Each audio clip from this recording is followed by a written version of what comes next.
This is VSiN at the Track, the road to the Kentucky Derby.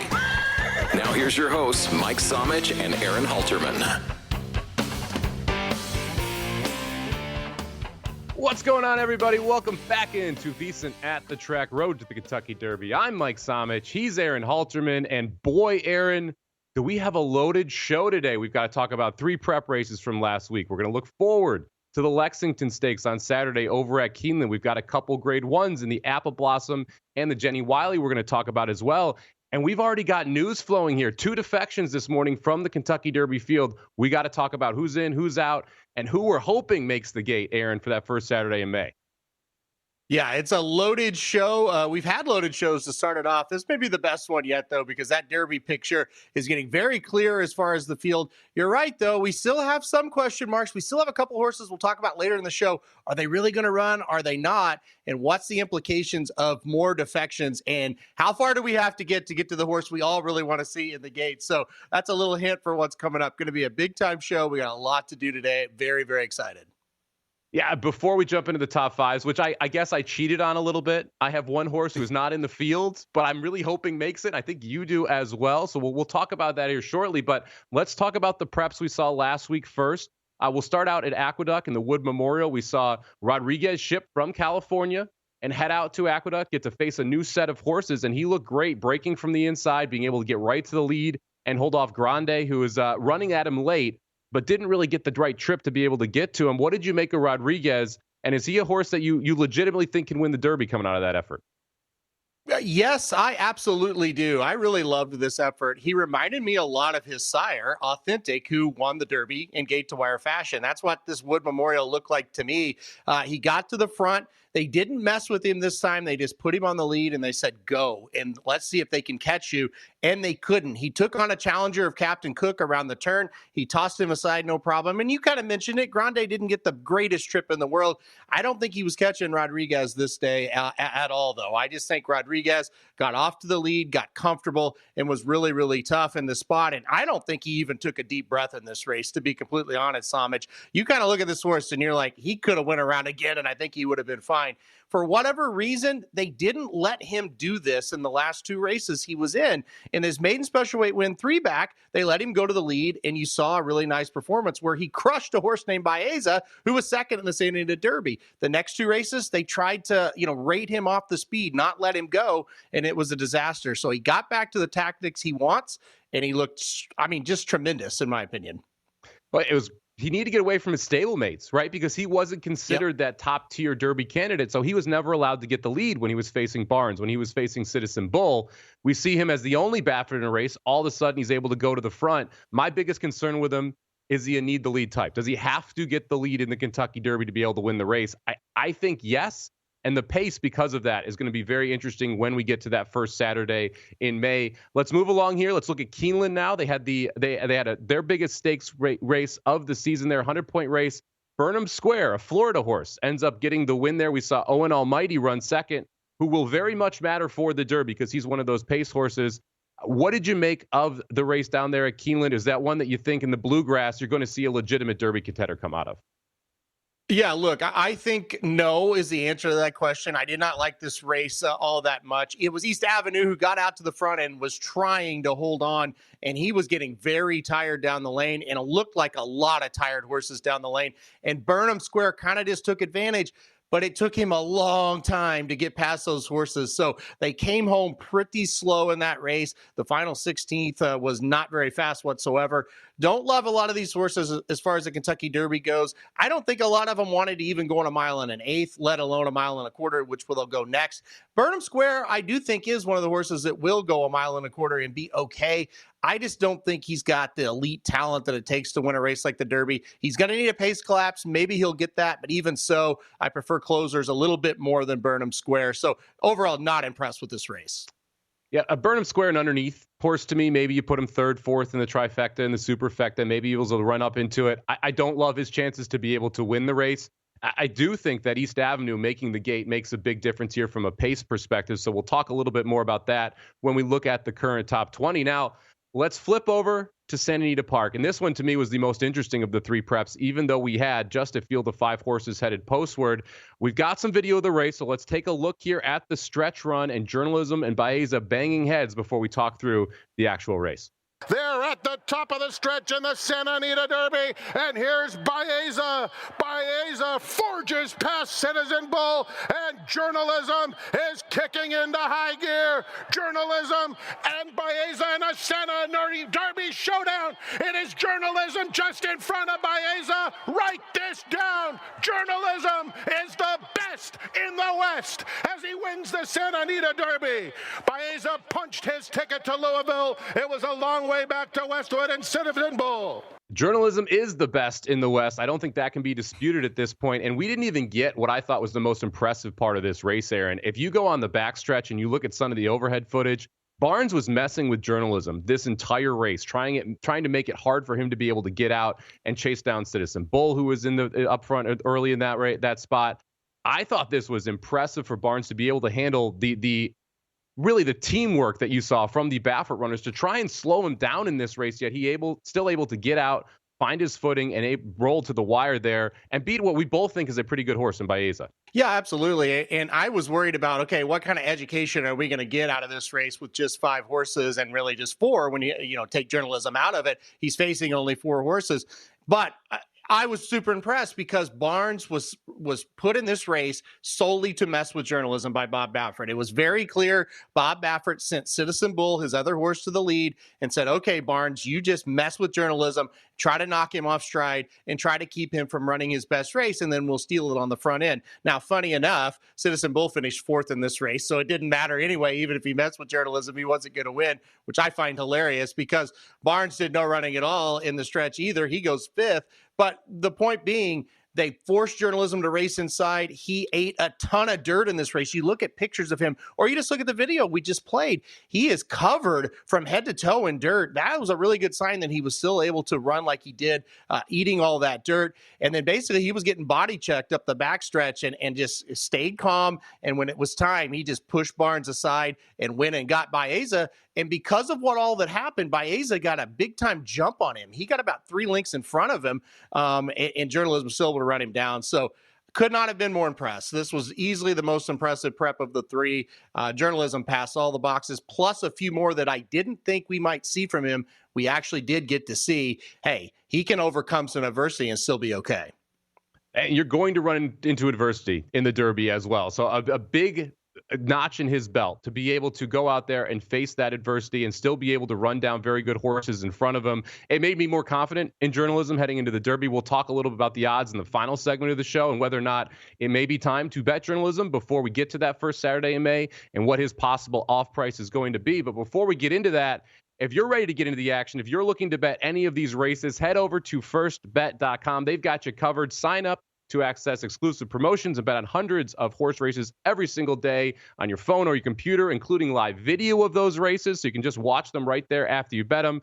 Visit firstbet.com, the number 1stbet.com, and use the promo code VSiN200. You'll get a $200 bonus there paid out in rebate. So every time you bet, win or lose, you're going to get some money back. Don't miss out. Start betting today over at firstbet.com. Love them. They're one of the big sponsors of the show. It's where I place all of my wagers as well. And Aaron, we're live here on YouTube at VSiN Live. We get to talk about our top 5s here, and we've got some differences in our top 5s. I'll let you go first here. Who do you have as your top 5 Kentucky Derby contenders right now? Yeah, a little bit of a change, no doubt about it here from last week. So I'm going to put Tistastic at number 5. He was the winner of the Louisiana Derby. That was way back in the third weekend in March. So people have kind of forgotten about him. But look out for Tistastic. He's getting better. He improved greatly when stretching out in distance. I put number 4 as Sovereignty. If you watched last week, I was pretty disappointed in him, but I was pretty disappointed in a lot of horses this week as well. So Sovereignty gets back on the list. And I do think if East Avenue runs, that will help Sovereignty. Number Number 3 is Rodriguez. Super impressed. I love this Bob Baffert runner. He can win in a similar style as the last 3 Bob Baffert Kentucky Derby winners. We're talking about Medina Spirit, who crossed the wire first. He was a winner for gamblers. You're talking about Authentic, and you're talking about Justify. Rodriguez can run that similar style. Sandman, number 2 for me. And then Journalism, we just bragged about him. He's number 1.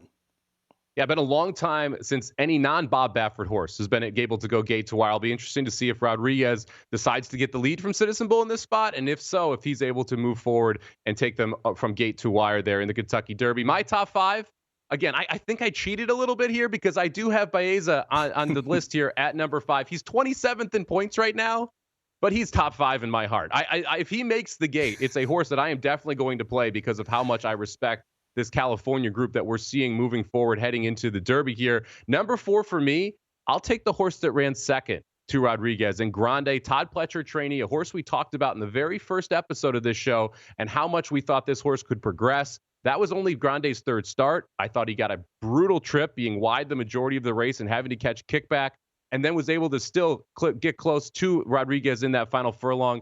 Tappan Street here from the number 3 for me, your Florida Derby winner. The Burnham Square winning, I think, makes that Florida circuit look even better. I still like Sovereignty at number 2. I was more forgiving than you of that Florida Derby. And number 1 for me, your current betting favorite at Journalism, who's on the board at plus 350 or plus 400, depending on you look at it. Real quick, Aaron, would you take 4-1 right now on Journalism? I would take 4-1 on Journalism right now because I think he's going to be 5-2 to 3-1 on Kentucky Derby Day. Therefore, 4-1 makes sense. You got a little bit of built-in price because of injuries that could happen, but yes, I would take Journalism at 4-1 right now. All right, everybody, stick with us. We will be right back here. We're going to take a short break. When we come back, we're going to talk the Lexington Stakes, the final Kentucky Derby prep / the first Preakness prep of the season. Thanks for joining us here. VSiN at the track, road to Kentucky Derby.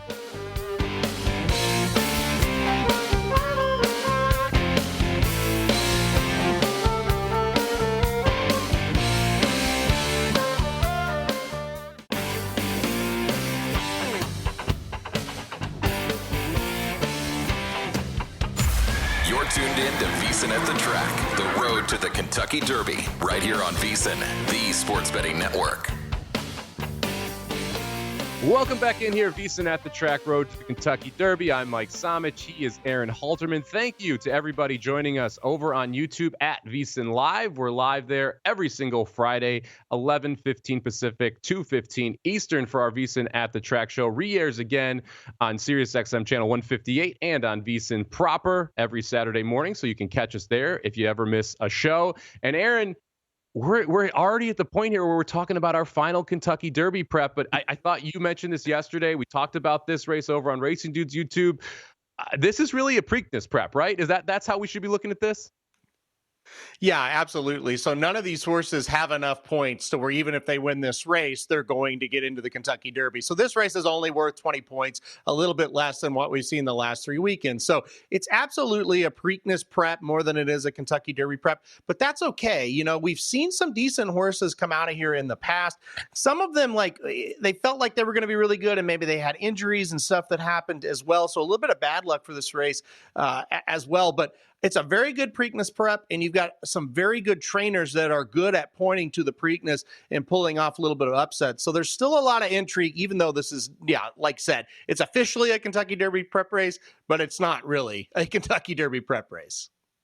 All right, now before we jump into the field and start handicapping this one, a couple of housekeeping notes inside the Lexington. We've got 2 horses, the 4 Rolando and the number 9 horse Touchy, who are both going to scratch out of this race. They both ran last weekend at Keeneland, so I'd be very surprised if we see them in back-to-back weekends. Our favorite here, the number 7 horse Prater for Chad Brown. Flavian Pratt gets aboard, and we've seen speed be phenomenal at Keeneland throughout the start of this spring meet there. One of the 2 horses that I do think has a good shot at getting the lead here is the number 7 Prater for Chad Brown. Do you think Prater gets the lead, and who are you putting on top here? I do think Prater's going to get the lead in this race, and it kind of, stealing the thunder there. I do think he's going to be awfully tough to beat if he does get that lead. So when you look at Prater, the horse I am going to put on top in this spot, you look 2 races back, he beat Sovereignty, a horse we both have in our top 5s. Now, look, I will point out very quickly, that race was at a mile where Prater beat Sovereignty. That's not exactly where Sovereignty runs his best. So, yes, it was a win. I still think it was a quality win, but it wasn't, hey, we beat him at a mile and a 16th or a mile and an eighth, but still good win there. Prater had a little bit of issues getting back to the track for his 3-year-old season. He finally returned last time out at Gulfstream Park, just destroyed an allowance field, never left first gear either. He just kind of jogged around there and won by 7 lengths. So I think, in a perfect world, Chad Brown would have this horse 2 or 3 races under his belt this year, and he'd be pointing for the Kentucky Derby. But hey, we got to point to the Preakness with this horse. Even if he runs second, I think he'll go to the Preakness. And we've seen Chad Brown show up with horses who skip the Derby and then go to Pimlico for the Preakness and run very well. So I like Prater today, on Saturday for the Lexington. I could also like him in the Preakness as well, but that's a bridge we'll cross a little bit later. Yeah, Chad Brown been phenomenal in the Preakness, especially with these style of horses that are a little bit faster. We've got Better Boss in the chat over at YouTube asking, are there any advantages for horses at this mile and a 16th distance? And we mentioned how good speed has been at Keeneland. Mile and a 16th at Keeneland, it's structured a little bit differently than some other tracks. So they start a little bit closer or further back from the turn, but because of that, it's a first finish line finish, which means that you do not have very much stretch to close ground. You also, if you're going to make a move, are going to have to go wide on that second turn. All of that does play towards speed. And Aaron, our other speed horse here is the number 7, Gosker, 7-2 on the morning line. Brendan Walsh ships in, and Irad Ortiz picks up the mount. I'm hoping for a speed duel between these two. We'll talk about my top pick in a second. Do you think there's a chance Gosker and Prater go head-to-head here, and we do see them bump heads into the first turn, kind of open up in that 23 and change, 46 and change first half? Or do you expect one to kind of let the other go and just take that stalking trip? Yeah, it's going to be a rider's race, right? You've got Irad on Gosher. You've got Flavian Pratt on Prater, 2 of the best jockeys in the country, if not the 2 best jockeys in the country. I do think there's only 2 real speed horses in this race, and it is the 6 and the 7. Anytime I see that kind of situation, I do think, well, one little thing goes wrong and then the other one's in front by himself, and then it could be dangerous. So like say Prater doesn't break very well, all of a sudden the 6 looks a lot better when we get to that first turn, and he may be a length or 2 in front. So anytime there's only 2 speed horses, I get worried that there probably won't be a pace duel, but that doesn't always turn out to be true. We saw in the Arkansas Derby, there were only 2 speed horses in the race, and guess what? There was the biggest pace duel that we've had in the whole Kentucky Derby season, right? So, and I mean, that's a good thing to kick it back to you. You think there's going to be a pace duel. Let's hear it. Who's the horse you like? Yeah, look, and when there's 2 horses that want the lead, you are right. You get a little concerned that, one stumble at the break, one rider decided to take back. All of a sudden, you lose your opportunity for that pace duel. You want 3 or 4 horses if you're really projecting a hot pace up front.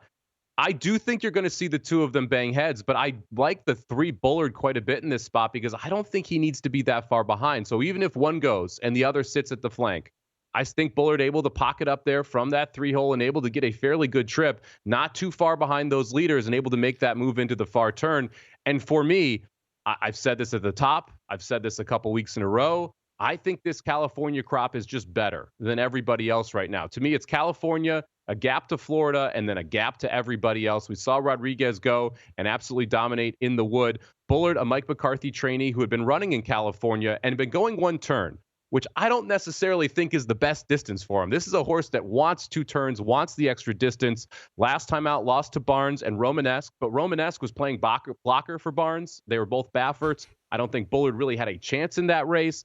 And this is the trainer of journalism as well. Mike McCarthy decides to not enter in the Santa Anita Derby and instead go out here, run in this race, run away from journalism, and then possibly prep this horse up for the Preakness. I know you love the idea of this horse going 2 turns. So do I. You've got tactical speed, and I think Bullard absolutely trips out. By the way, the price at 9-2, which I think probably goes down a little. I think we're looking more at 7-2, is also the most attractive of the 3 to me, Aaron. Yeah, I would agree with everything you said. I've got Bullard in second. I'm going to use that horse in every kind of wager I can. The other thing I'll point out about Bullard, and the price is right. You're absolutely correct on that. But this is a horse, Michael McCarthy, like you said, he trains journalism. he's been trying to get Bullard in Kentucky Derby prep races for a couple months now, and he just keeps having little setbacks, not big problems at all, just little things that keep him out of races. He tried to take him to Oaklawn Park and run in the Rebel or even the Arkansas Derby. He was under consideration. He just couldn't quite get him to a race. Now we're here. So it tells me two things. One, he was trying hard to get this horse to the Derby, and that tells me, hey, you've got the Derby favorite, but you still got this one.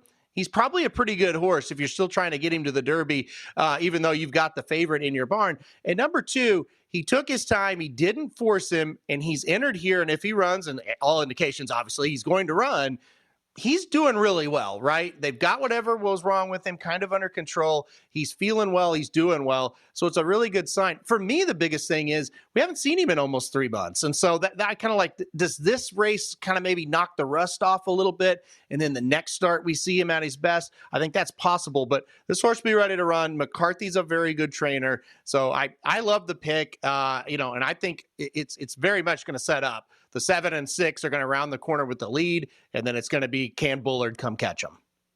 Yeah, look, Gosker and Prater both have one race under their belt leading into this race. Bullard off the bench. That is a big concern for me as well. And we do have 2 Kenny McPeek horses in here, and it feels like he always wins one of these prep races out of nowhere. He hasn't done it yet this season, so that would mean this is the spot. I don't like either of them. I liked Hypnus in the Louisiana Derby. He got the absolutely perfect setup. You got the speed duel out front. And he didn't run a lick. Tistastic ends up winning that race, coming from off the pace, basically getting the same trip as Hypnus, but Hypnus not able to really make a dent there. Kenny McPeek also has the 5-horse native runner. Any interest in either of these horses? I've officially quit Hypnus. I can't. I'm over it. I'm out. Do you like either of these McPeeks? I think Hypnus makes a little bit of sense in this race, and I totally agree. My advantage with Hypnus is I didn't play him in the Louisiana Derby, so I don't have a reason to be mad at him, right? But I understand why you would. He broke his maiden, and then McPeek threw him into the deep end of the pool and ran a very tough races, the Rebel Stakes and the Louisiana Derby. This is not a very tough race, right? I mean, it's a good race, but it's not up to the level of the last 2 he's been in. So I think this is the first time since his debut race where Hypnus has been entered in a race that makes a lot of sense for him. So I like that about him.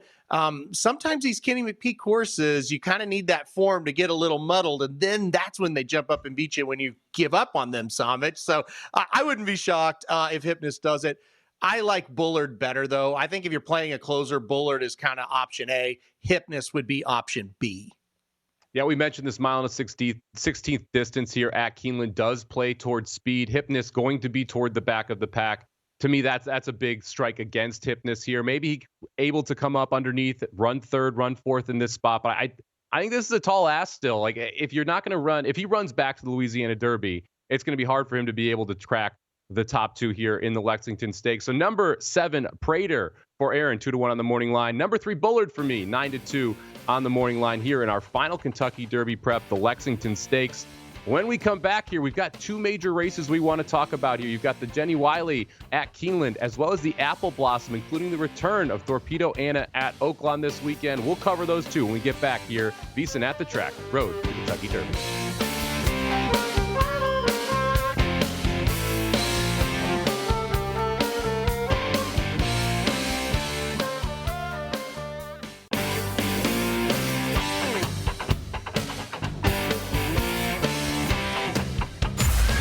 Tuned in to VSiN at the Track, the road to the Kentucky Derby, right here on VSiN, the Sports Betting Network. Welcome back in here, VSiN at the Track, road to the Kentucky Derby. I'm Mike Samich. He's Aaron Halterman. Look, one of the perks about not having as many prep races here, Aaron, we're going to have plenty of news to talk about as we get closer to the Kentucky Derby, but that also means we're going to get to talk about some of the grade run races that are going on around the country each week. Both of us love the Kentucky Derby Trail and love talking about the Kentucky Derby and leading up to it, but we both play the races every single day and handicap these, and we've got some really interesting stakes races kicking off here with the Jenny Wiley Stakes from Keeneland. This is actually the race right after the Lexington, so if you're looking to play a daily double, you can play the winner in the last with the winner in this race, be able to try and really balloon up your winnings here. Jenny Wiley, we're going on the turf. This is one of the really hallmark races of this Keeneland meet early in the spring. We've got a very interesting field here. We've got a couple U.S. contingents, and one thing we've seen on these turf races over the last couple years are more and more Europeans are shipping in. We've got 2 true European shippers for their trainers coming in here, but we also have a Chad Brown European shipper, so a private purchase by Resolute Racing. Chad Brown takes over training of Excellent Truth, the number 1 horse, who is your favorite on the morning line. Do you like Excellent Truth on top, or are you going somewhere else here?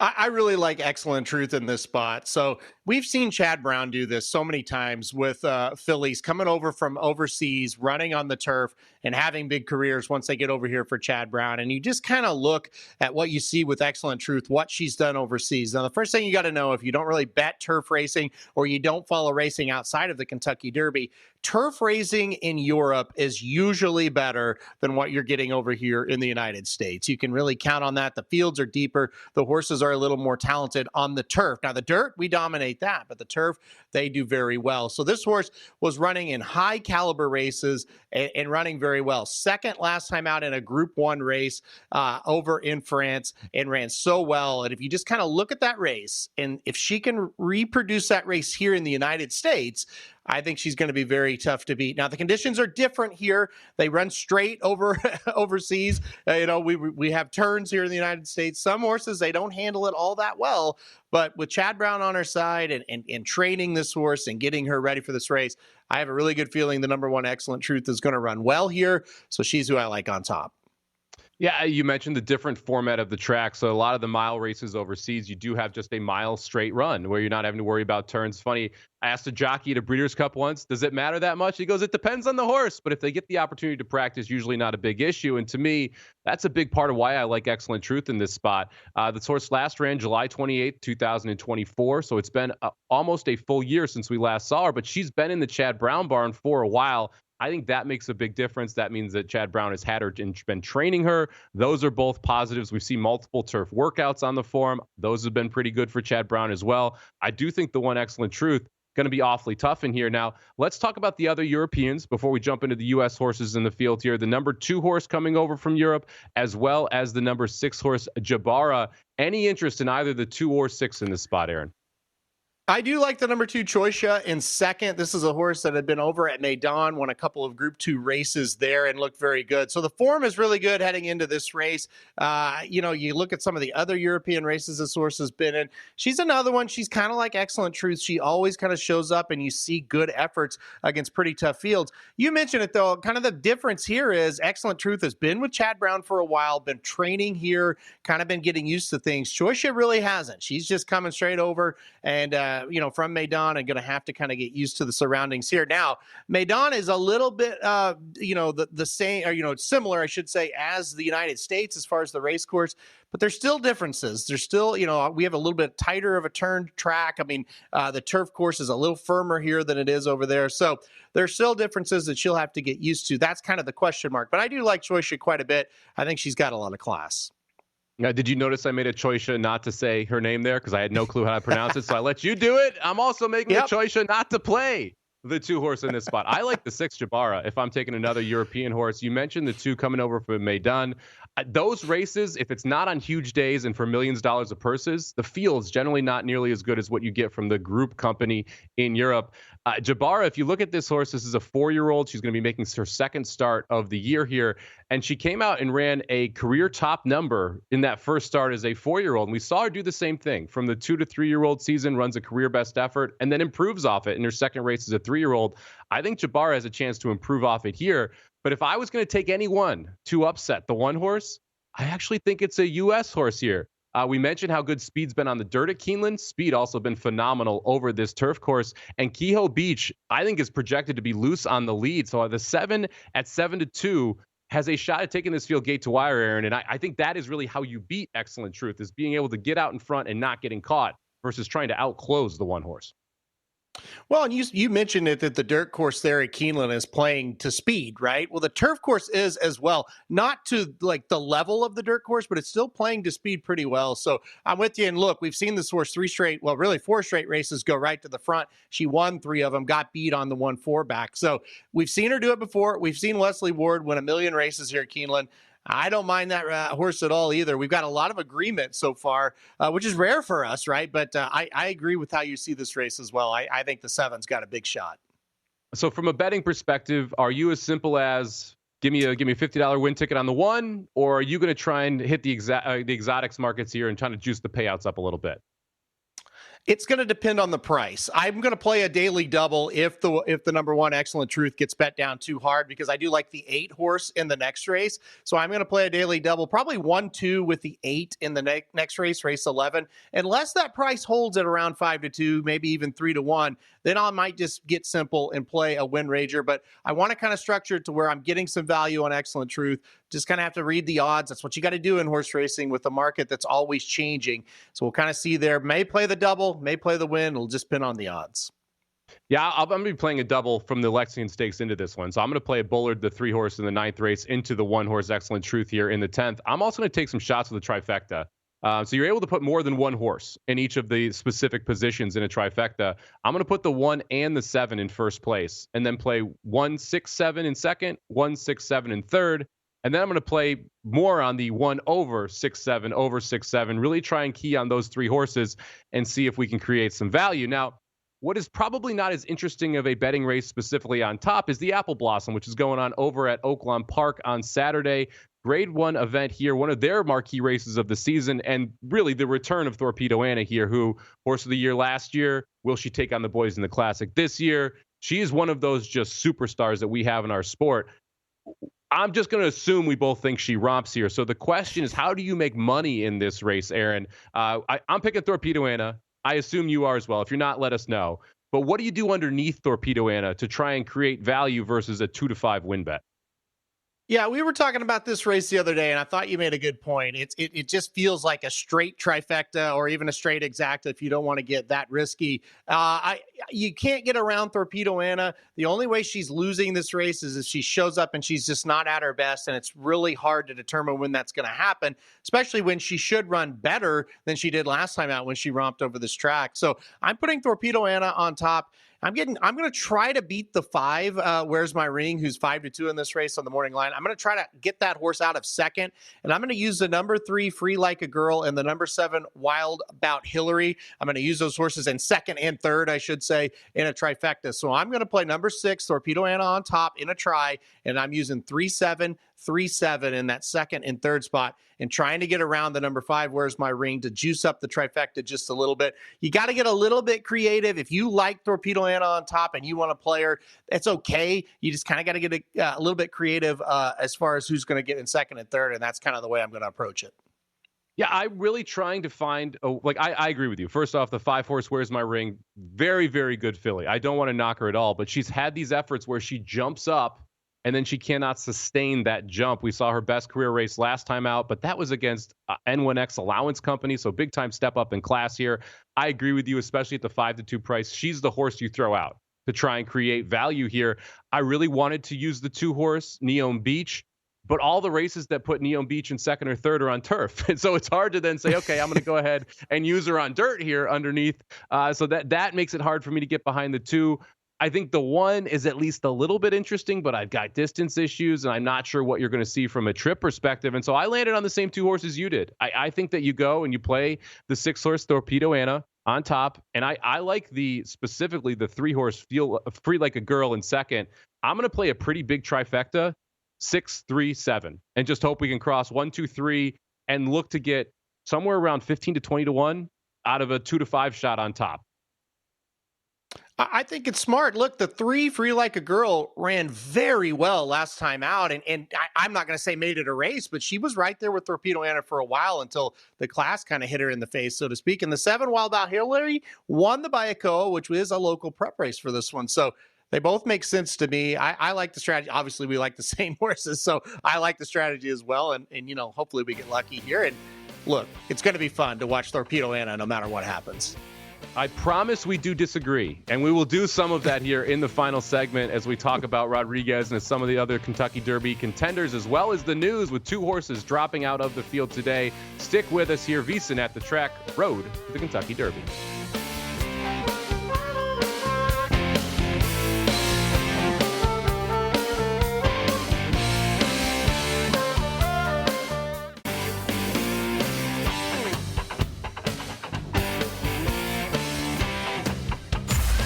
Tuned in into VSiN at the Track, the road to the Kentucky Derby, right here on VSiN, the sports betting network. Welcome back here, VSiN at the Track, live over on @VSiN Live on our YouTube page. You can catch a re-air on SiriusXM channel 158 and on VSiN proper on Saturday mornings in case you miss anything. The replay also available over at the YouTube page for VSiN. Aaron Halterman, we're going to close out this show talking about the Kentucky Derby, right? Why not? We got the top 30 contenders here, 32 really. We have 2 defections today. So let's start out with the news, and then we're going to roll through these top 30 and talk a little bit more in depth about each of these horses and whether or not we think it's worth a bet right now. So first off, Aaron, give us the news here we got this morning from Churchill Downs. Yeah, big news here from Churchill Downs. Heart of Honor and Almighty both are now officially out. So those horses are now out, and that means Flying Mohawk and Grande, who were 21 and 22, they are now in the Kentucky Derby field. And that also means Baeza, a horse we both like, is now up from 27 to 25. Now, obviously, there's going to be more defections in this thing, so I would expect to see a couple other horses get in. But that is big news. 2 horses we thought probably weren't going to run in it anyway, but it's nice to officially know now that they are out. Yeah, it's nice to cross them off the list. And for number 22, Grande makes a big difference. You're not an AE in the race and also eligible horse, which means if there is a scratch, you're in the 20 post. You don't actually get into the main draw of the field. And the Kentucky Derby draw, one of the most important aspects of this race, as well as pace. All right, let's take a look here at the top 10 in our Kentucky Derby leaderboard. Right now, Burnham Square, a horse neither of us have on the top 5, is your leader with 130 points. You've got Sandman sitting there on your list, I believe in second, and he's second on this list at 129 as well. I want to talk a little bit about Sandman because right now he's sitting at 10-1 in the future markets. And Griffin Johnson, who if you don't know who he is, don't worry, I didn't either until a couple days ago, is a major TikTok and YouTube star. He's got over 3 million followers on both of them.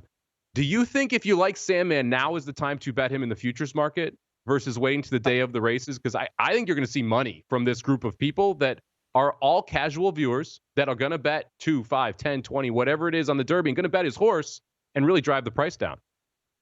I did not know any of this until you were telling me yesterday, and now I would have to say yes. If you like Sandman right now, go ahead and do it because it is going to get driven down. I mean, if you have that many people, like I said, even if they're only betting 5 or 10, well, if you're getting hundreds of thousands of people doing it, it's going to make a big difference. The other thing to do, if you want to wait till Derby Day, play him in like daily doubles, exactas, tries, pick threes, things like that, because the common better's not going to hit those markets like they're going to hit the win wager market. So if you're like, I don't like to play futures, I want to wait, daily doubles, like I said, more exotic wagers are what you're going to have to do if this kind of plays out like you think, Samich. And it's a very realistic thing that could happen. And again, I didn't know about it. I didn't know the guy either. I still don't. But like I said, that is a real thing. We see that happen in the Kentucky Derby. So I would keep an eye out for it. I remember my boy Jack went off at 5-1 Yep. because there are a lot of Jacks out there in the world. Literally the reason he got bet was his name. And Griffin Johnson, again, has over 3 million followers on multiple social media sites. Let's just say, for the sake of argument, that half his followers bet $2 each, which I actually think is low. That's $3 million into a $40 million pool. That is very much going to affect the odds on this horse to win. I think that your advice was spot on. If you don't want to bet a future, betting him in the daily double in the pick 3 market, I do think is where you're going to get a little more value on this horse because you're right. You're not going to see a lot of those followers who don't know much about horse racing come in and bet daily doubles. They're going to come in and just bet the horse to win. Now, looking down the rest of this list, we got Journalism sitting at number 3, Rodriguez sitting at number 4. This is another one that I know you want to talk about here, Aaron. So Rodriguez at 4, I think has no shot at winning the Derby. Zero chance. Zero chance. He needs the lead. He's not going to get it. Why do you think Rodriguez is a legitimate shot to win this year? All right. Yeah, this is where our disagreement is and how we kind of look at this Kentucky Derby picture right now. I, first of all, will agree. He needs the lead. He's going to get the lead. I am very confident in that. You saw in his maiden race, he ran 46.33 for a half mile. If he can kind of do that in the Derby, he's going to be in front. You look at Bob Baffert and you look at how he's won the Kentucky Derby as of late. Authentic, the sire of Rodriguez, he ran 46.41 for a half and took him gate to wire. You look at Medina Spirit, a horse that crossed the wire first. He went 46.70 for a half and took him gate to wire. And then you look at Justify, he sat just off a very fast pace of 45.77 to the half, which means he probably ran about 46 and change and won the race. I think Rodriguez will do exactly that. Now, the deal is, I think this pace is going to be maybe a little slower than you. I look at this and go, I see the other speed horses as East Avenue, serious threat, and then Bob Baffert horses. Bob Baffert's not going to burn out his own horses. So I think the key to the whole race, as far as a pace perspective goes, is who Bob sends to the front, which I think is going to be Rodriguez, and then what East Avenue does. He's a very unreliable horse. We've seen him stumble out of the gate and not be a factor. We've seen him, they try to send him and he doesn't quite get the lead. He's the key. If he bothers Rodriguez, it's probably over for both of them, no doubt. If he doesn't, we could see Bob Baffert on the lead running 46 and change, and we've seen that movie before. They've kicked on and they've won the Derby. Yeah, look, if he draws the 4-post and he's the inside speed and you're right, he gets to go 47, I'll be scared. If all that goes right, you're dead on. I thought we were going to see a slow pace last year in the Derby. It was lightning quick. I'm almost just assuming we're going to see faster paces than we expect with 20 horses at this point. But Bob Baffert is the trainer who's been able to take horses gate to wire. Now, we've got Tistastic and Tappan Street and Sovereignty on this list. We've talked quite a bit about them. So let's roll over here and look at the contenders, number 11 through number 20. And this is where it gets a little more interesting because I do think we might see a couple more defections off this list as we move forward. Again, Owen Almighty, as well as Heart of Honor, both fall out. Heart of Honor was one of the international qualifiers, so we'll only have 2 international qualifiers in the field this year. And when you look at this list, to me, Citizen Bull sitting there 11 obviously jumps out. Do you think so? You think it's just Rodriguez who goes? You don't think it's Citizen Bull who tries to go and get the lead? Well, I think it's possible that it is Citizen Bull, but I just think you look at what happened in the last race and you go, he got the lead in the last race and he couldn't finish going a mile and an eighth. We just had Rodriguez go a mile and an eighth and finish full of run. It just logically makes sense that you're going to try to send Rodriguez. Now, again, it's Bob Baffert and you never know. We've been okay so far this year at predicting what he's going to do, but he'll surprise you. But yeah, I do think it's Rodriguez that goes to the front. And I think the other Baffert horses will do what, quote unquote, the other Baffert horses have done in all the races, try to be the blockers, right? And just try to distract the kind of the real contenders from catching the horse that he sends to the lead. And again, I'm guessing it's going to be Rodriguez. Now, you mentioned East Avenue at 13. I think that made a big difference running second there in the Bluegrass. He's going to immediately inject pace into this race. If he does break, which is a problem for every horse in the Derby, so you always have to have that little asterisk there if they break. 2 horses that I have started to hear steam around are the 14 Publisher and the 15 American Promise. Any interest in either of these horses who are currently big numbers on the board? I have a bit of interest in Publisher because I have heard the same kind of steam. Now, the problem with Publisher, he's a maiden, which means he's never won a race. So that's a little bit of a problem. But look, if what you think is going to happen is they're going to be a pace duel, which there could be for sure if East Avenue is able to do his job, then horses like Publisher make sense because there's going to be a pace collapse, meaning the speed horses are going to start really slowing down, and Publisher, a closer, will be able to come up and pass a lot of tired horses. So Publisher in the 3rd or 4th spots makes a little bit of sense to me. American Promise, I feel like he's going to be forwardly placed, and I just don't know about how good this horse actually is. He won the Virginia Derby, pretty weak race. I don't have a lot of interest in American Promise. Before we rip over to the 21st through 32nd horses, don't forget we are sponsored over here by Express Bets. If you're betting on sports, why not try races as well? First Bet lets you wager on hundreds of horse races every single day from top tracks across the U.S. Sign up over at firstbet.com, the number 1, STBET.com, and use promo code VSiN200 to claim a 20% rebate your first 60 days. Win or lose, every single bet, you get something back. Head over to firstbet.com now. Now let's look at the last contenders here in the Derby, number 21 through 32. 21 and 22 are in now. Grande's in. I'm excited about that. I think 23 is Bob Baffert's best chance to win the Derby in Madcat Road. He doesn't need the lead, and I've been high on him this whole process. He just hasn't put it together. Am I crazy that Madcat Road is the Bob Baffert horse that can win? Yeah, you're absolutely insane. You've gotten way too much sun over the last couple of weeks. You lied and said you played lacrosse yesterday. I don't believe that, but you were on the cruise or whatever, Costa Rica, wherever this guy is, right? He's got way too much sun. No, listen, Madcat Road's so good that he can't even get the same jockey to ride him twice. These 5 races and 5 different jockeys. I'm out on Madcat Road. And guess what? I play in a fantasy horse league, and he's on my team, and I still hate Madcat Road for the Derby. What team has journalism? I can't remember. Oh, yeah, that's right. Geez. This team right here, baby. Let's go with journalism. Baeza sitting at number 27, now number 25. Does he get in, yes or no? I think no, he does not get in, but I really hope he does. I would be playing Baeza if he gets in. I like I said, he's number 5 on my list. He would be in your top 5, ranked great in the Santa Anita Derby against journalism last time out. That's all the time we've got here for VSiN at the Track Road to the Kentucky Derby. For Matt Deutsch, for Isaiah Wrinkle, thank you very much for helping produce the show. He's Aaron Halterman. I'm Mike Somich. We'll be back next week, and we'll be live on Kentucky Derby Saturday as well. So make sure you subscribe to the YouTube channel over there and join us every single time we go live with VSiN at the Track. Until next time, good luck with all your bets.